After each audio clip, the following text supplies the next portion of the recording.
एक सुंदर गांव में एक बुद्धिमान नारी रहती थी। उसका नाम था लीला।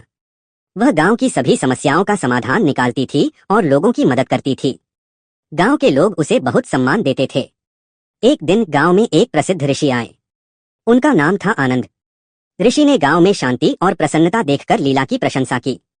उन्होंने कहा, हे लीला, तुमने इस गांव को बहुत खुशहाल बनाया है। तुम्हारी बुद्धि और करुणा से लोग बहुत लाभान्वित हुए हैं। लीला ने विनम्रता से कहा, महात्मा, यह मेरा कोई विशेष गुण नहीं है। मैंने भी जीवन में बहुत संघर्ष किया है। मैंने देखा है कि दुख और सुख जीवन का हिस्सा है। हमें इन दोनों का सामना करने की शक्ति होनी चाहिए। ऋषि ने कहा, तुम्हारी बात सही है लीला। जीवन में उतार चढ़ाव आते रहते हैं।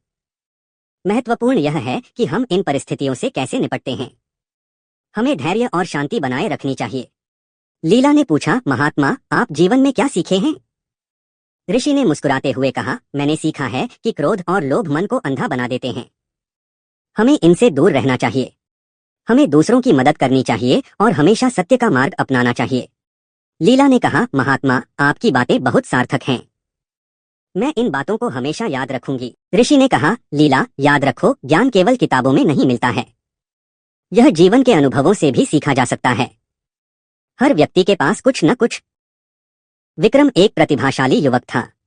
पढ़ाई में अव्वल, खेलों में दक्ष और कला में रुचि रखने वाला।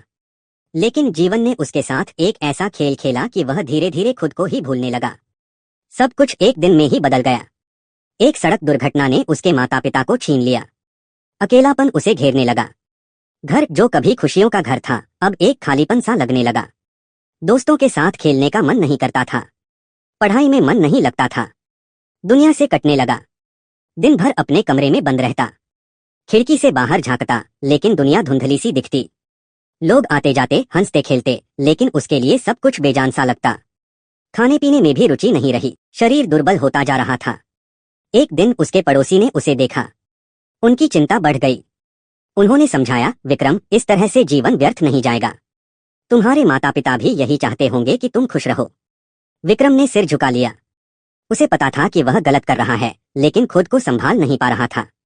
पड़ोसी ने उसे एक पुस्तकालय में ले गए। वहां किताबों की दुनिया ने उसे एक नया रास्ता दिखाया। उसने साहित्य पढ़ना शुरू किया। कवियों की रचनाओं ने उसके मन को छुआ।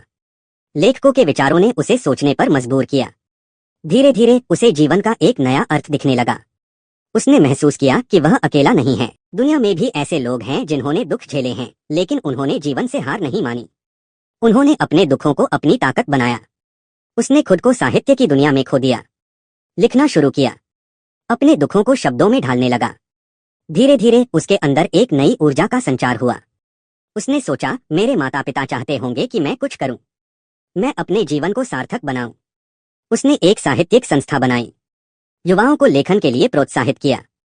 उनकी प्रतिभा को निखारा। धीरे धीरे वह फिर से उसी विक्रम बन गया जो कभी हुआ करता था। खुश, संतुष्ट और जीवन से जुड़ा हुआ। उसने महसूस किया कि दुख ने उसे तोड़ा नहीं, बल्कि मजबूत बनाया। एक युवक सबको धोखा देने लगा, पत्नी समझाती है। एक कहानी जो हर किसी